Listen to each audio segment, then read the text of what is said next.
Alors, on entend beaucoup parler de ChatGPT, de Gemini, c'est vrai, mais je me posais la question, est-ce que l'IA la plus performante, finalement, elle serait pas un peu plus discrète? C'est une excellente question. Et justement, aujourd'hui, on va regarder de plus près Claude, d'Anthropic. Moins médiatisé, c'est sûr, mais potentiellement très intéressant. Claude, oui. Et on se base sur quoi pour en parler?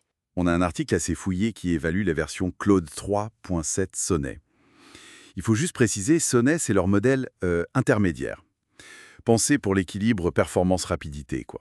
Entre Haïku, le rapide, et Opus, le plus costaud. D'accord. Et l'idée, c'est de voir ce qu'il a de spécial. En quoi il est différent, peut-être. Exactement. Qu'est-ce qui fait sa force? Et surtout, est-ce qu'il aborde les choses différemment des autres? C'est ça qu'on va creuser. Répondre très vite, simplement, ou alors se lancer dans des analyses hyper profondes. C'est ça. Une réponse tac au tac ou une vraie réflexion poussée. Et apparemment, la transition est fluide. C'est cette souplesse qui est assez remarquable. Mais l'article dit que c'est plus que de la souplesse, non? Il parle d'une méthode différente. Oui, l'article insiste là-dessus. Une méthode de raisonnement qui lui serait propre. Pas forcément qu'il soit meilleur partout, hein, mais qu'il pense différemment en quelque sorte. Intéressant. Comment ça, différemment? L'article ne donne pas les détails techniques internes, évidemment, mais il suggère que ça pourrait venir de l'entraînement.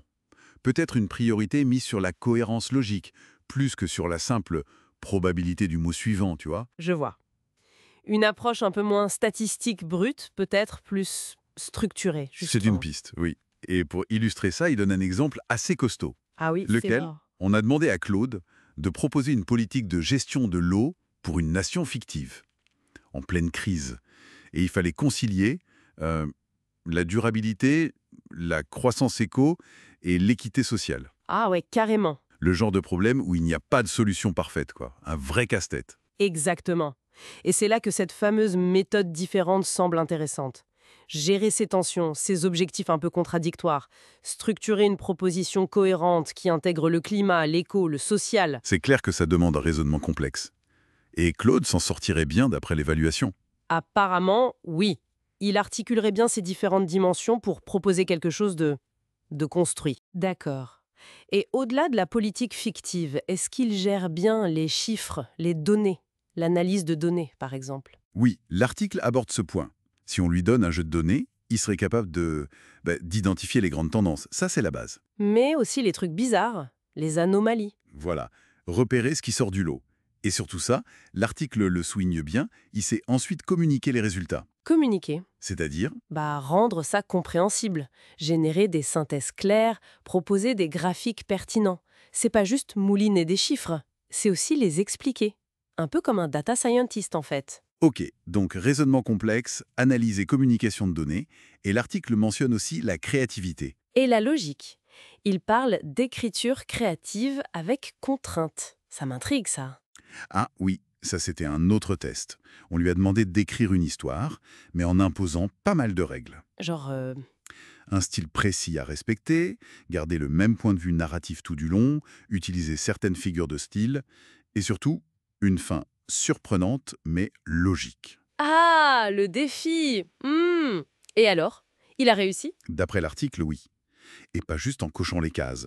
Le résultat était jugé sophistiqué, et la fin vraiment bien amenée, pas juste un twist sorti de nulle part. Hmm, Sophistiqué, bien amené.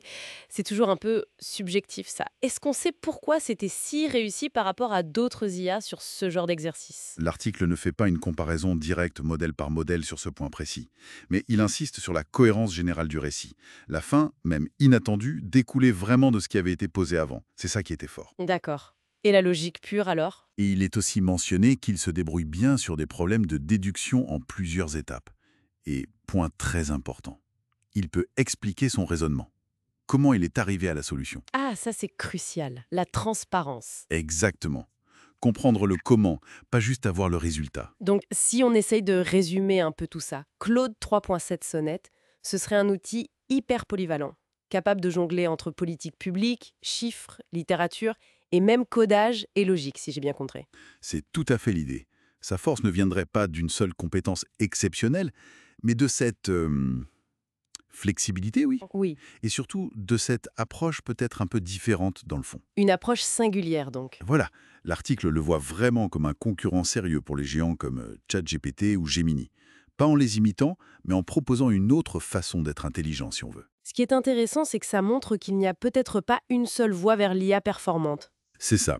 Ces points forts semblent être ce raisonnement nuancé face à la complexité, la clarté dans l'analyse de données et cette agilité entre créativité et logique. Du coup, s'intéresser à Claude, ce n'est pas juste comparer les scores de performance, c'est observer l'émergence de différentes philosophies d'IA en quelque sorte. Tout à fait, on dépasse la simple course à la puissance brute. Et ça ouvre des questions assez fascinantes pour la suite, non? Carrément.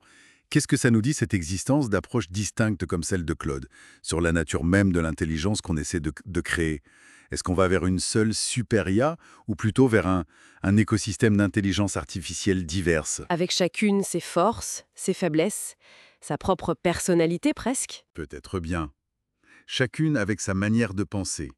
Et ça a des implications énormes sur la façon dont on interagira avec elle demain. C'est une question ouverte et passionnante.